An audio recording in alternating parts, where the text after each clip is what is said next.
For the last 6 years, everyone has tagged me, referenced, linked me the biggest gossips in Bollywood. It's rumors, gossips, news, breaks. And I want to switch on the TV and see what it was like to see all this news, all this gossip, all these sometimes substantiated, sometimes unsubstantiated rumors. I think it gives a backbone to the experience, you know? I want to live this. I want to be like that. I want to experience cinema with the back knowledge that maybe fucking wallaping allegedly.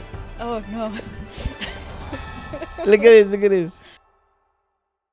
Well, he's the quintessential bad boy of Bollywood, and his famous fights have never gone unnoticed. But on our show, Your Call with Sonia Singh, Salman Khan says, even though he's seen the reports, but he has never hit a woman, he says if he ever did, she wouldn't survive. The more worrying thing was What that the he was fuck? accused of violence. I mean, and that was a big story in all the film magazines at that time. Have you ever raised your hand against a woman? Don't think about it. Don't think about it. No, the woman has said that I have. No, let it go. You don't want to get into that. I mean, like, there was a journalist who asked me this a long time ago. I think, His mannerism is weird.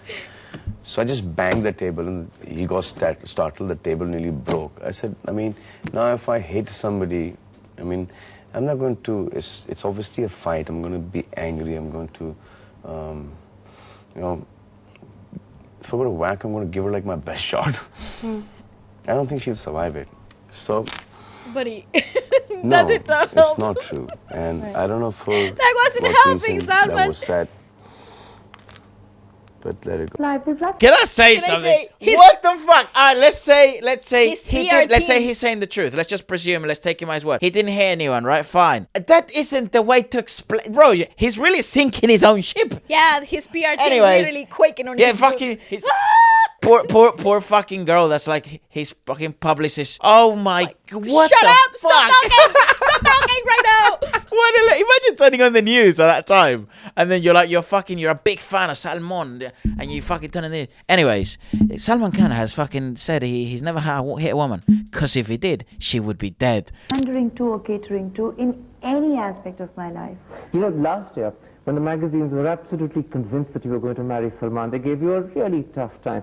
In fact, there was a moment when you fell down the stairs and they were convinced he'd beaten you up. Like they did when I fell down the stairs during Miss India, and they were convinced that's why I lost. So, I mean, people always have their reasons, like her. and they'll always create a story around it. But It's true. when I get that opportunity, I tell the truth as is, and then it's left to you to Can believe. I ask you for the record, what happened when you She's fell so down the stairs, stunning. and why did they end up saying that Salman had beaten you instead? I don't know what to say about as to why. How can I answer as to why people claim or say what they do? But the fact Damn, she's is so that PR trained. I slipped. I Yeah, actually she's passed out, and I great at fell down the this. stairs outside my house, and that's exactly what happened. And It that's was what it exhaustion is. and nothing to do with Salman whatsoever. Obviously, I mean, yes, but then obviously you can't go around saying, oh, I'm so exhausted and I fainted, because then you know what, then the industry would panic at that point in time, and they'd turn around and say, you know, oh, is it overwork and this is what's happening. So You're saying a very fair thing, and one that I think many people would agree with. Do you find the media becoming more responsive and more responsible? I mean, is this year easier than last year? How much can the fact that I've never really pandered to and catered to the media all these years is because then it's this ridiculous pattern that follows where you are offering She's explanations great. for She life never that you don't answered need. anything. And when you're going to do this, the only reason I even spoke was because I felt genuinely someone else was being victimized unnecessarily. Our family Oh, was that's being fair. roped in. That's My nice. family, his family, people are being unnecessarily being put So he to never shame fucking hit anyone? and made a media spectacle out of for no rhyme or Yeah, reason. but he really did not Help. his He really case. did not He help really his didn't case. help his Fucking case. Aishwarya is He doing was absolutely God sent work to like save his image. Because she's like, yeah, nah, like that actually never happened. happened. Salman Bai. Anyways, I would have if I hit did, her, she she would would be be dead. dead. What the fuck, dude? Procuring and supplying drugs to him. Shit. That was the charge under which you went to jail. You spent 6 weeks in jail Jail? for that charge. What? Would you accept that you were, According according to the law. to those who see you as a villain, exploiting his vulnerabilities in some way? Do you believe that you made certain mistakes at the time? Do you concede that you did supply drugs to him? No. And secondly, I'm done with this topic. I don't want to talk about drugs. I don't want to talk about NCP. The matter is subject. Don't want to talk about CBI. Let the agencies do their job and let us do our job, which is talk. You talk to me about my emotional state and how the hell did I get out of that and sit on this chair today to have this conversation with you. How about? Fair. Just a girl Holy who crap, what happened? loved a boy. मैं तो बोलती हूँ एक बंदूक के ले आओ, मेरी फैमिली लाइन से खड़ी हो जाएगी, गोली मार के उड़ा दो हमें. That's Rhea Chakraborty, an actress, a girlfriend, a woman who once became the nation's villain overnight. 4 years later, on March 22, 2025, the CBI closed the Sushant Rajput file, ruling his death a suicide and clearing Rhea Chakraborty of all charges. It all started on June 14, 2020, when Rajput was found dead in his Mumbai poor boy. home. Within days, the grief of a nation turned into a witch hunt, and at the center of it, Rhea. Media trial है और बहुत ही बुरा witch hunt जिसे कहते हैं वो भी चल रहा है. किसी को प्यार करना मोस्ट वांटेड क्राइम हो गया है. The charges: abetment to suicide, of mentally driving Sushant to take his own life. Jesus! Wrongful confinement, of holding Sushant Singh Rajput against his will, accused of theft, of siphoning off 15 crore rupees from his bank account, criminal conspiracy of being part of a drug cartel. मेरे सपने तो अब इतने कोसों दूर हैं कि मैं सिर्फ एक गहरी सांस लेना चाहती हूँ जहाँ 4-5 एजेंसीज मेरे पीछे ना पड़ी हूँ. मैं सिर्फ एक नॉर्मल दिन देखना चाहती हूँ. Many trumped up charges led her to jail, where she spent 27 days. Her career stalled, her family was humiliated, her personal life was dissected and destroyed. But now the CBI has closed the case, clearing Rhea of all charges. The moment circles back to the fact that Rhea's story is not unique. In India, women often face disproportionate blame and scrutiny in criminal cases, especially those involving relationships and morality. I kind of like the name Chudel. I think it's interesting. I think back in the day, who was a witch? A witch was a woman who did not subscribe to the patriarchal society or had her own way or had her own opinion. That was Justin, तुम तो हमारे दुश्मन. Yeah, that's not really what you called a witch back in the day, you know. But fucking hell, what a story! I don't know actually that much about Sushant's story. But that seems fucking insane. That story. You even come to that narrative? Because I know Sushant's story, which, by the way, one of my favorite actors we've ever reviewed on the channel. It's full of conspiracies. Yeah, it has like a lot of layers, and for some reason, this is like the darker side of this. It's like this seems to happen to actors in India somehow, where like deaths happen, and then there's like layers to this shit. It's like it's never like a simple thing. Yeah, no, that's when we found out about like Sri Devi's death. Yeah, everybody was like, nah, bro, this was suspicious. And I'm like, what do you mean? And then I start reading. The problem with those stuff is when you have a platform like ours, because it's so difficult to fucking know what the fuck is what. And obviously we're not fucking Indian, and I can't even speak Hindi, and it's hard to read the articles and then know and stuff like that. We just rely on our researchers and stuff. Obviously, she was cleared by the government, right? Yeah. After having everyone under her fucking ass. No, but that's horrendous. That's horrendous. And you're grieving the loss of your boyfriend, which is obviously they had a strong thing going. And then the whole nation turns against you. Yeah, that's tough. And there's literally hunting you down. Yeah, I wonder what the consensus is. I'm pretty sure some people jail. Yeah, she went for 27 days. I bet some people still think that she's involved in something.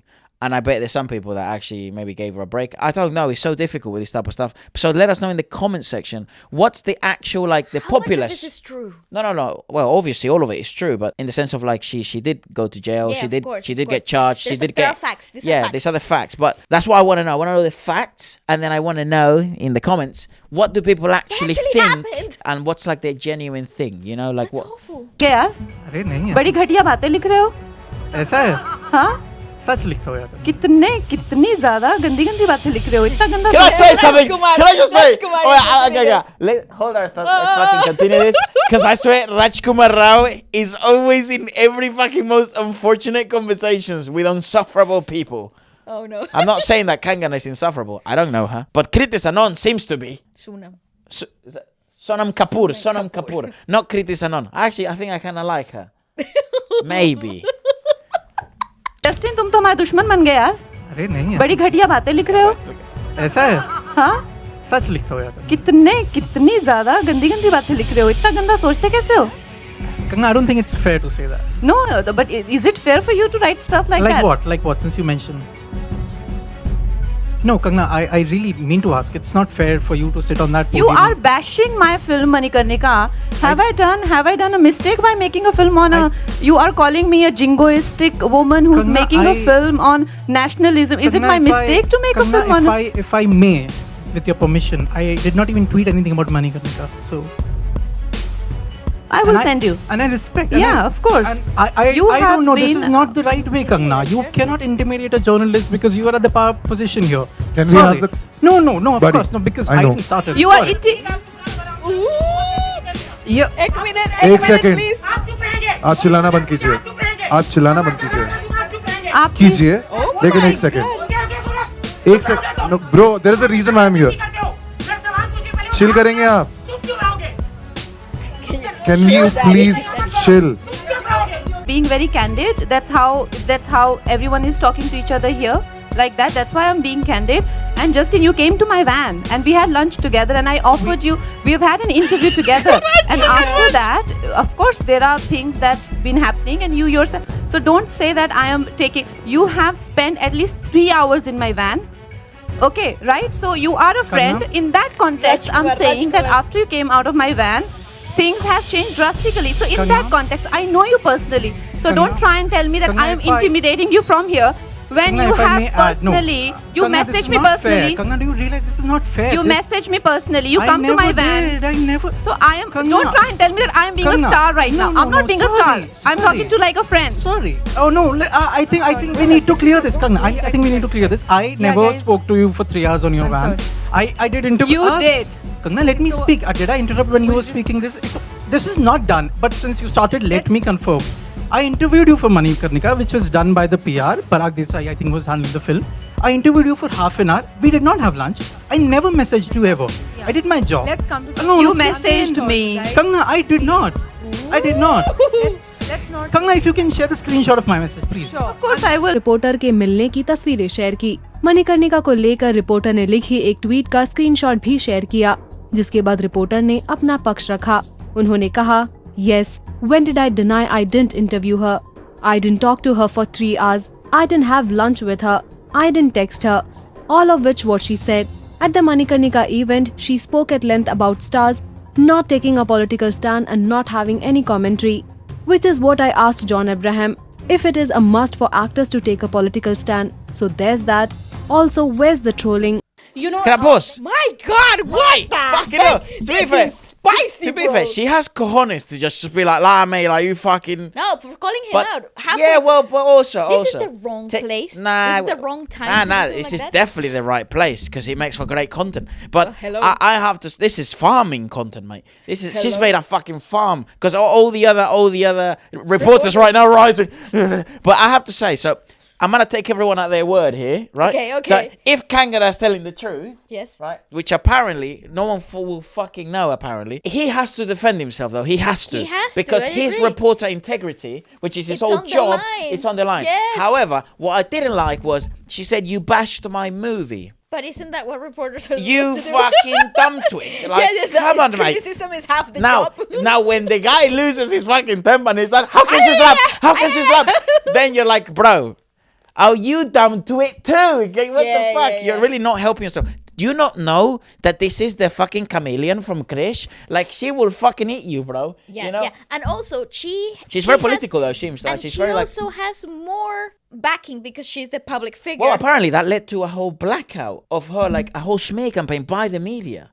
Against her? Yeah. Oh! So I think that's why after that, after it was a season in Kangana's career, which many people speculate actually that's why she transitioned into other stuff. Okay. Yeah, because she was essentially always getting smeared because she was always so like maybe not rude, but like always like that, like confrontational. And I think the media really had it out for her because from the media's perspective, Kangana was lying. When we see an actress being judged for what she wears on social media, it really does bring down the entire essence of women empowerment. That is how I look at it. How do you look at it? Look, I am here to defend those who can't defend themselves, all right?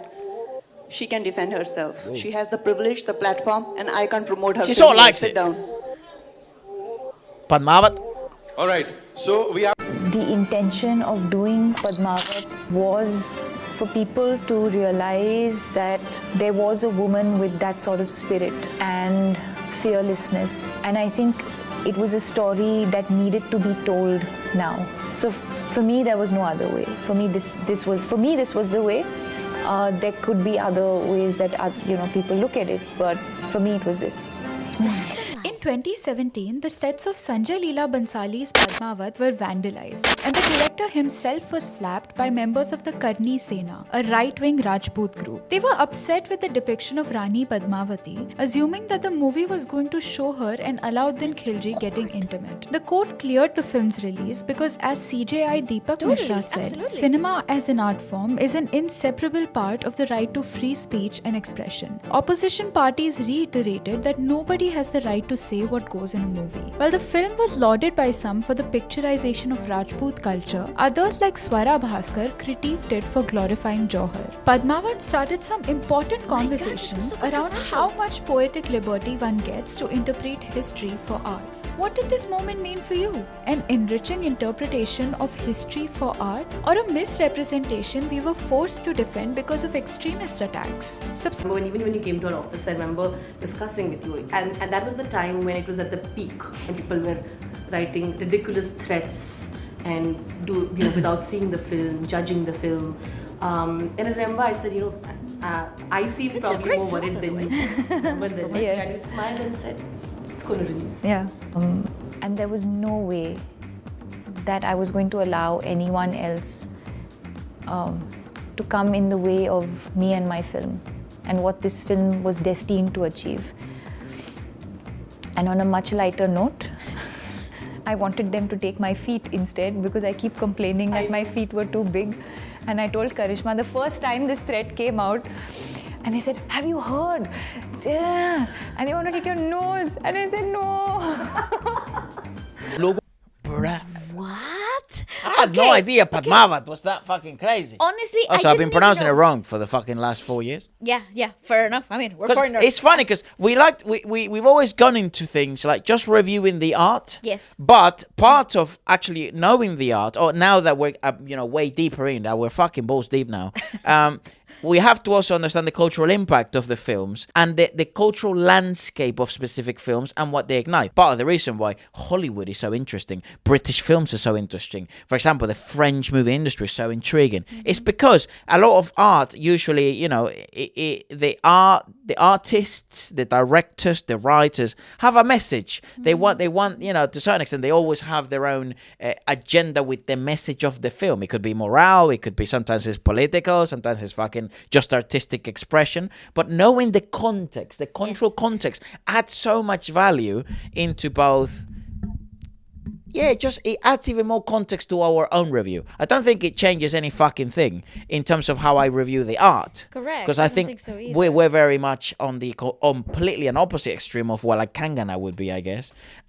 Which is, I don't think if you're an artist, you should have to have a political stance into fucking like a public political stance where they ask you, what should we do about the population of your fucking local town? The fuck do I know, bro? I make movies. Like I really like it wasn't Morgan Freeman, it was the other guy, Denzel Washington. I really like his answer. Somebody asked him, it's like, so how do you feel about being an actor? And like how important your movies have changed, like it's culture or whatever the fuck. And it's like, it's nice, but don't get it twisted. It's a fucking movie, mate. Like I'm an actor, that's it. I'm not a scientist. I'm not a fucking political scientist. I'm not nothing. I'm not an astronaut. No. I'm an actor. Like we pretend to do things for a living. The impact culture is beautiful, all this other stuff. But like it's a movie, bro. Like I'm not a doctor. That they're changing the world. I'm not a teacher. I think teachers should get paid as much as fucking actors, honestly. Yeah, I agree. But so I like we're very much. I don't want to speak for you, but I think we're very much aligned on that complete end of the spectrum. Yes. Which is like review the art for the art and then knowing the actual context just as contextual knowledge. But it doesn't change how I feel about the arts, actually. However, art has always been polarized. Always. I mean, politics and arts have always gone together. Yes, because politics is the expression is a human expression. Yeah. So, and art is the maximum expression of human emotion. So therefore, you can't separate art and politics. Some of the greatest art pieces have been inspired by some of the most dire, oppressive times. Correct. And unfortunately, or fortunately, however, whichever way you want to see it, you cannot separate art and politics. However, I do think very strongly that as a public figure, as an artist yourself, as an actor, a director, anything, you're in the public eye.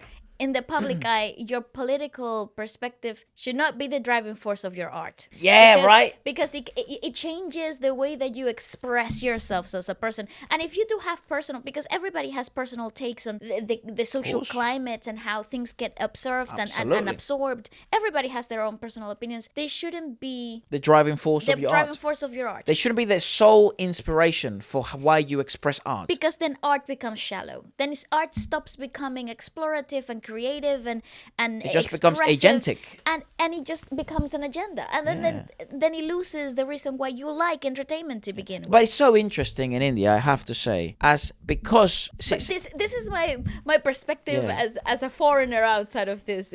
Yeah, I agree. But since we watched The Romantics, and it was really interesting to see, for example, Yash Raj's perspective into the creative process of making art. And he very much felt, for such a big production, YRF house, art can change the world. That art could change India. And he's right about that. And it could instill the correct values, and it can, correct is whatever the fuck wants to argue that one.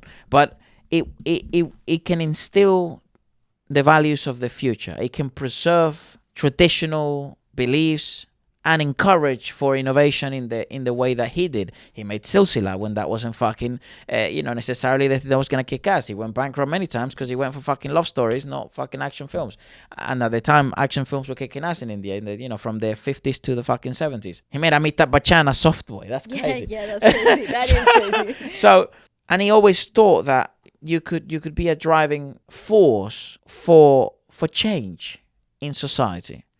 And I think until this day, India is very much in this era where I think all the movies, and I think the actors specifically and the directors still come from somewhat of a similar school. I agree. Where it's like, the more I discuss this with reviewers and we actually have never sat down with actors or anything like that, but just reviewers from the industry themselves in India, the more I realize that actually the characters that a lot of these actors choose to play are so intertwined with their own beliefs. Yes.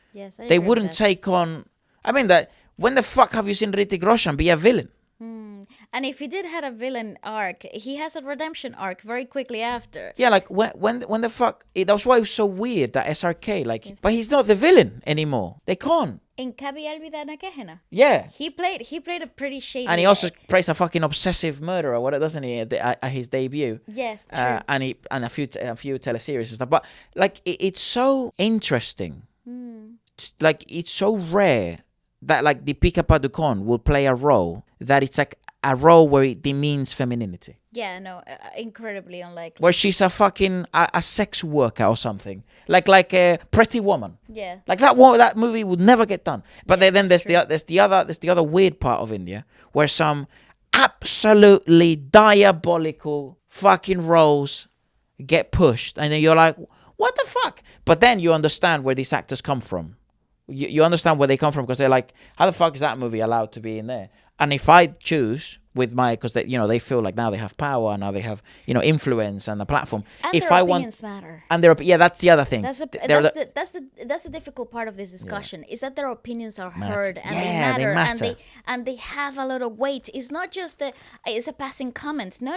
It's like people listen to them and copy them. This is Bible. Yeah. And that this is the reason why I think it's so interesting. These conversations are so it's interesting. Awesome, isn't it? Yeah. I actually really like Sanjay Leela Bhansali because I know that he takes a lot of artistic liberties, especially when he does a lot of dramas, historical dramas and period dramas. He takes a lot of artistic liberties and he sort of glamorizes a lot of things that were incredibly unjust. And so I do find it interesting to understand how people from specific cultures and specific groups of of cultures get represented and how they take that representation, because sometimes it's not particularly nice or glorifying the right values. And I think it's actually quite interesting. I also feel a lot of reviewers, especially like foreign reviewers, shy away from this. First, for probably our correct reason, which is like, you're not Indian, so it's really difficult to experience a country and a culture when you're not from it. I mean, you can, I guess, if you immigrate and you adapt and you assimilate and then you do all this other process. It does add an incredible amount of contextual data and understanding on why specific actors play specific roles, specific directors direct in a specific manner, why certain films perform better than others. What is the film that's going against the grain, both on a narrative standpoint and a cultural standpoint? And what makes the films great and what doesn't in the public eye? Right, so I love this aspect of this. Pretty cool. Because India... Because, say, for example, like, Durandar is the biggest thing that's happening in Indian cinema right now, right? People have been talking about it for years now, like since it came out. I mean, not years, but 7 months, mate. Right. Yeah, maybe but 6. Fair enough.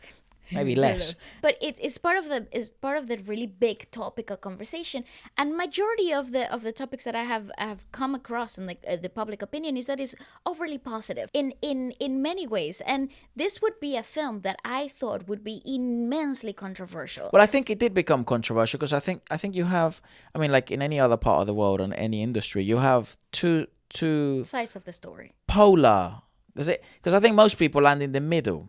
But they have very polarizing perspectives in both ends. Correct. Well, where it's like, I think it's propagandist. You could say it's propagandist, and then in another side you could say it's a nationalist belief. Yeah, These are your national heroes. Yeah, so this is why it would be propagandist, and then the other one, it's like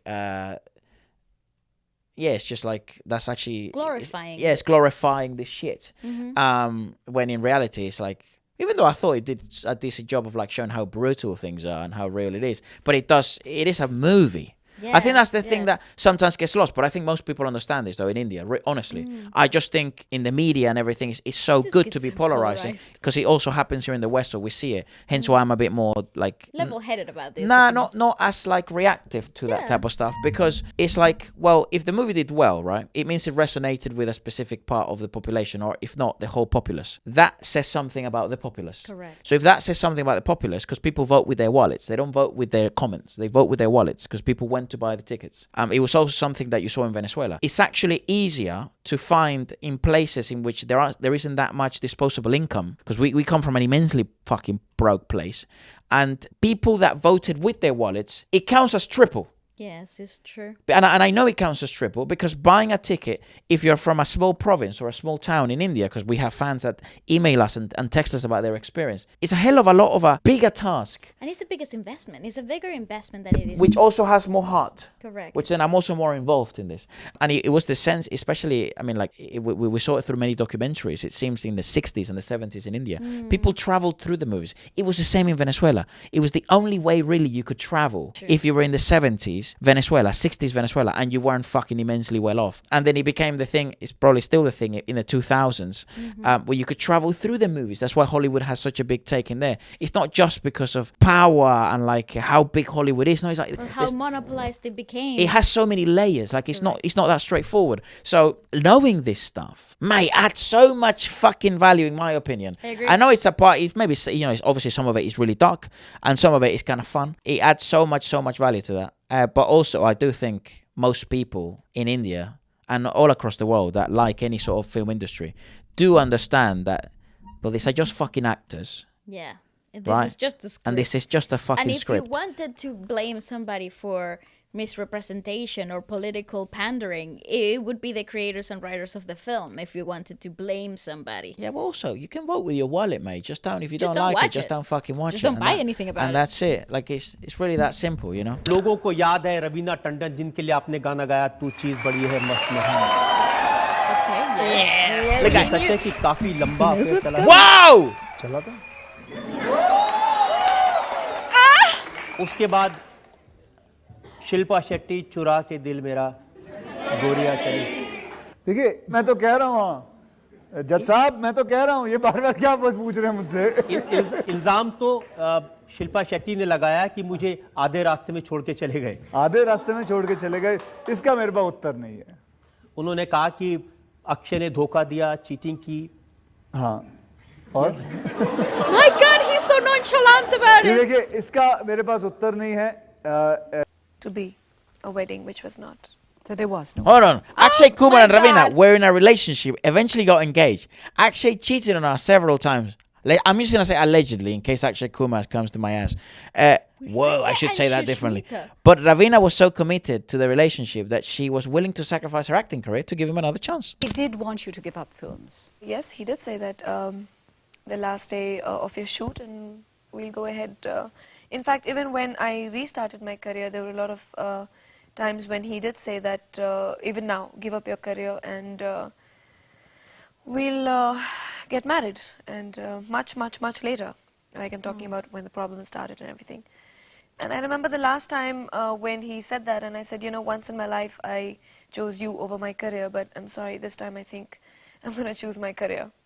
Yeah. And that was it. Very big films. When did you realize that you'd made a mistake? When did the veil drop? Gorgeous, my God. I think 6 months after the engagement. Okay. Jesus. 6 months after we got engaged, everything just started going. And yet I thought, no, you know, I'll give it my best. I'll give it my best because whatever, to a certain extent, I feel that every relationship needs adjustment, needs compromise. And you know, I tried to make it work, Maybe to a certain extent it was also my pride because I had given up so much for that relationship. That's true. You know, a little bit of the ego and a little bit of pride, which today I can stand up and say because it doesn't hurt anymore. You know, to a certain extent it doesn't hurt that much so. But at that point, yes, it was my pride, it was my ego, it was the hurt that no, I'm going to make this relationship work because I have given in so much to it. I can't just chuck it up. And for me, an once a cheater, always a cheater. I take it very, very seriously. I take my commitments seriously. And I tried to make it work till a certain limit where I just thought that I can't just do it anymore. I would never blame just one person in a relationship going wrong. I think maybe she's way too maybe gracious. Two people are not compatible after a certain while. Maybe what he thinks was right, I did not think it was right at all. Meaning right like how? Great interviewer. I don't know, it's just that it's like a scene from a movie. Maybe I do expect a lot more loyalty in a relationship than normal people, so damn, that is not the bare. That's the bare minimum, girl. Something which I was expecting too much. Do you think you were wrong to expect it? No. That's why I thought I was right and he thought I was wrong. I have questions on ageism, but I'll come to those later because thinking of these gossip magazines, you look back at this time when your relationship with Akshay Kumar became the subject of public fodder, gossip columns. You were engaged to him, the engagement breaks. And everybody has a theory till this date, right? Does it make you laugh today? Yeah, I mean, what's the whole deal? fuss? So many relationships break up, you remain friends, people move on. I'm sure you are friends with some of your exes. Absolutely. So now, what's the big deal? Absolutely. Yeah. So in fact, hell some no. of them are my very closest friends. Yes. Nah, red flag. Bond, you know. And you know them from ages ago and all of that. So you become friends, right? You realize, okay, we are have not good a as very partners, different but opinion we've about always that. played as friends. So what's the big deal? Is what I It's don't not understand. a big deal, but it was people make treated. it a But big it was deal. treated as a big deal, and I Yeah. want to understand what that made you feel. No, I was absolutely fine. It was a bigger fuss made in the media more because, like I said, in those days, they wanted to sell their magazines. Correct. My God, my boy actually is a cheater. Allegedly. So is Amitabh Bachchan. Allegedly, yeah, apparently so. But like the fact that they are so open about it, though. You see the fucking women he did, like Reka and Sushmita. Fuck, you know. He bagged the baddies. Yeah, he bagged baddies. It's the humor, though. It's the humor and the look. Yeah, he but was that guy. nah, He's still that man. absolutely wrong. Also- Stop fucking cheating. How about that? Also, it just makes me wonder what the actual dynamic with his current wife actually is, because that is fuck. It must be so tough. I have to be honest, though. Is that why his wife doesn't act anymore? I don't. Yeah, I was gonna say I have to be honest. This actually puts into perspective why some would piss me off.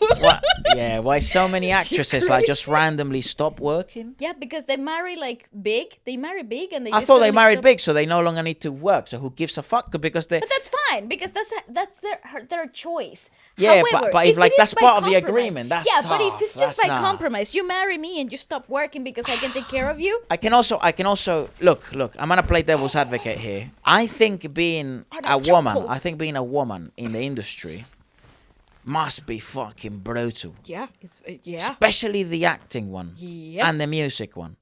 I think it's horrible as a guy, but I think it's 10 fucking times worse as that girl. I don't think if it's 10 times worth. I just think it's like just the whole dynamic is already fucked. Yes. Like from the beginning. Correct. Just because you're a woman, which is kind of weird. And I'm not saying it because they don't get the same opportunities. No. It's because like... I think that the power dynamic is already fucked. It's like, it's difficult to explain, but it's like, it basically all comes down to sex. Correct. I think it all comes down to that. And I think a lot... And guys, this is just... It's like, this is not just in India. I think Latin America is the biggest devil for this, actually. I think this is just my presumption. Again, take it with a grain of salt.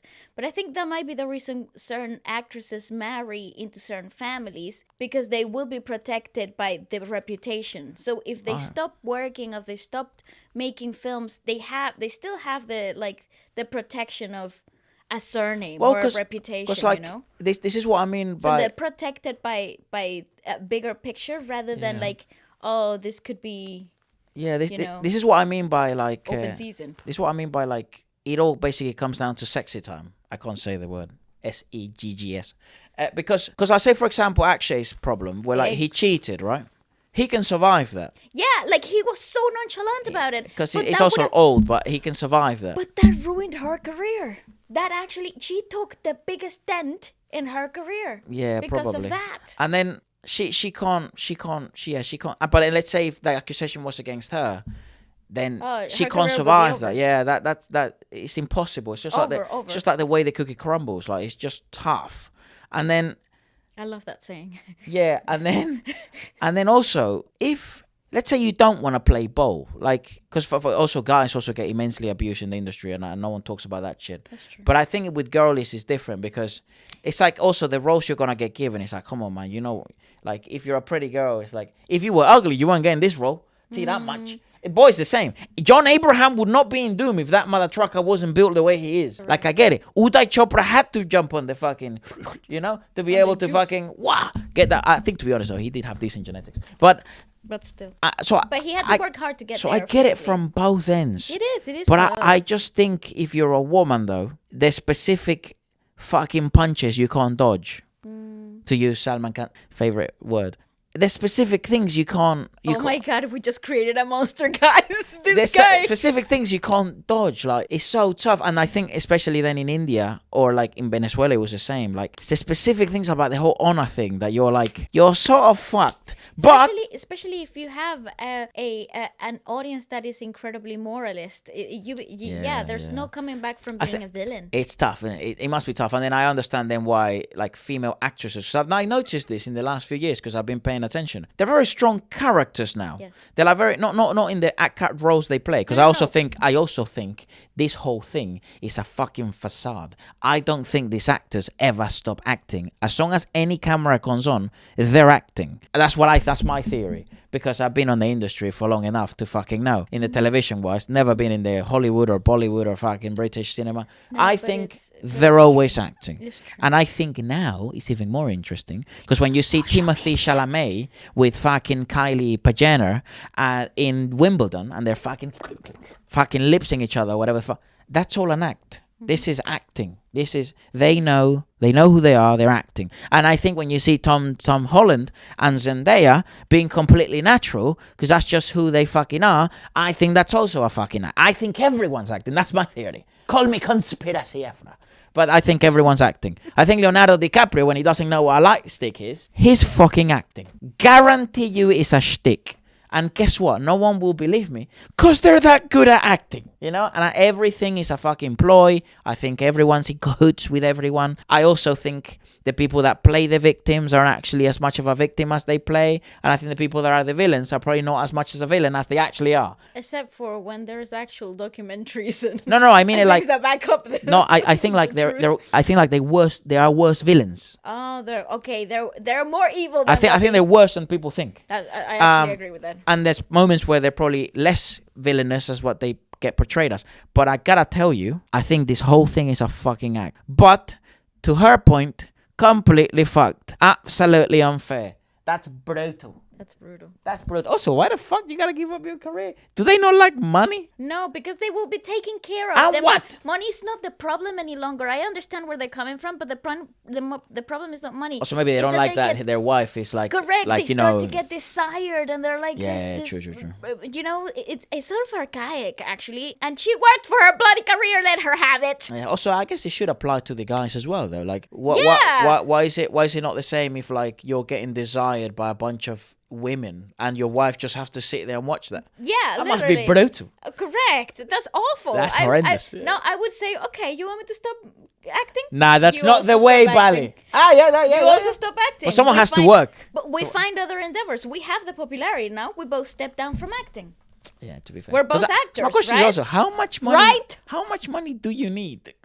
Motherfucker. Hey, yo. Come on, what do you mean? Yeah, tough. She worked for that.